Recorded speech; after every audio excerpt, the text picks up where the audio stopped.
جیسا کہ آپ کو پتہ ہے کہ ثانیہ مریدکی کو تقریباً 2 ہفتوں سے زیادہ کا وقت گزر چکا ہے، لیکن ابھی تک کوئی انصاف نام کی چیز نہیں ہے، نہ ہی کوئی جوڈیشل کمیشن تشکیل دیا گیا ہے اور نہ ہی خاطر خواہ کوئی کارروائی عمل میں لائی گئی ہے۔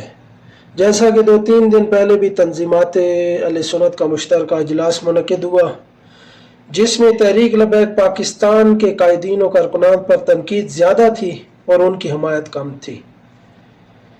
اس میں مسلسل تحریک لبیک پر تنقید کی جا رہی تھی کہ یہ کیوں نکلے، ان کو ریاست کو چیلنج نہیں کرنا چاہیے تھا۔ وہ تو صحیح ہے، لیکن آپ نے یہ بات تو نہیں کی کہ 10 اکتوبر کو جب مارچ تھا تو 8 اکتوبر کی رات کو کیوں انہوں نے فائرنگ کر کے 2 بندے مار دیے ٹی ایل پی کی۔ تو یہی بات ہے، اور جو لوگ بھی ابھی تک بھی تنظیمات اہل سنت یا ان مفتیوں کرام سے یا جلالی صاحب سے یا مفتی منیب الرحمان یا اہل سنت کے اور جو ہے علماء سے امید لگا کر بیٹھے ہیں، تو معذرت کے ساتھ یہ میں اپنا ذاتی اوپینین دے رہا ہوں، اگر کسی کو اعتراض ہو تو وہ بے شک اعتراض کر سکتا ہے، کیونکہ یہ میرا ذاتی اوپینین ہے کہ یہ کبھی بھی متحد نہیں ہوں گے۔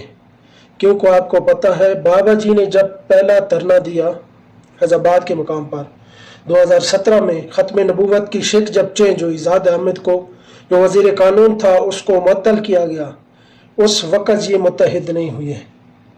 آپ کو پتہ ہے اس وقت تو حضور علیہ الصلوۃ والسلام کے ختم نبوت پر ڈاکہ مارا گیا تھا، اس وقت یہ مفتی اور یہ سب جلالی صاحب اور یہ سب متحد نہیں ہوئے، بابا جی کے ساتھ کھڑے نہیں ہوئے۔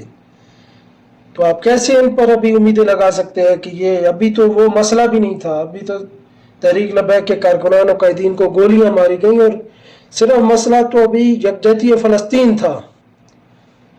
سوچے جب ناموس رسالت و ختم نبوت والے مسئلے پر یہ لوگ کچھ نہیں بولے، اتحاد نہیں کیا، تو ابھی آپ کیسے امیدیں ان سے لگا سکتے ہیں کہ یہ لوگ آپ کے لیے بولیں گے؟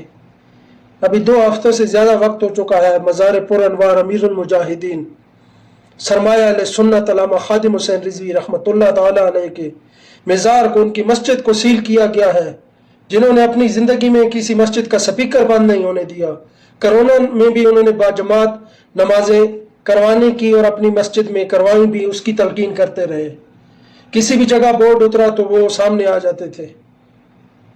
ان کے کبھی آپ نے بیانات دیکھے ہیں؟ یہ تو امن پسند ہے، لبیک والے تو دہشت گرد ہیں، کیونکہ یہ حق کی بات کرتے ہیں۔ ابھی بھی ان کو ہر جگہ پر دہشت گرد ڈکلیئر کیا جا رہا ہے۔ یہ میرا ذاتی اوپینین ہے، اگر کسی کو اعتراض ہے تو وہ بے شک اعتراض کر سکتا ہے، نہ مجھے کسی نے کہا ہے کہ اس طرح باتیں کرو، لیکن جو دل کی بات ہے وہ میں آپ کے سامنے کروں گا، چاہے کچھ بھی ہو جائے۔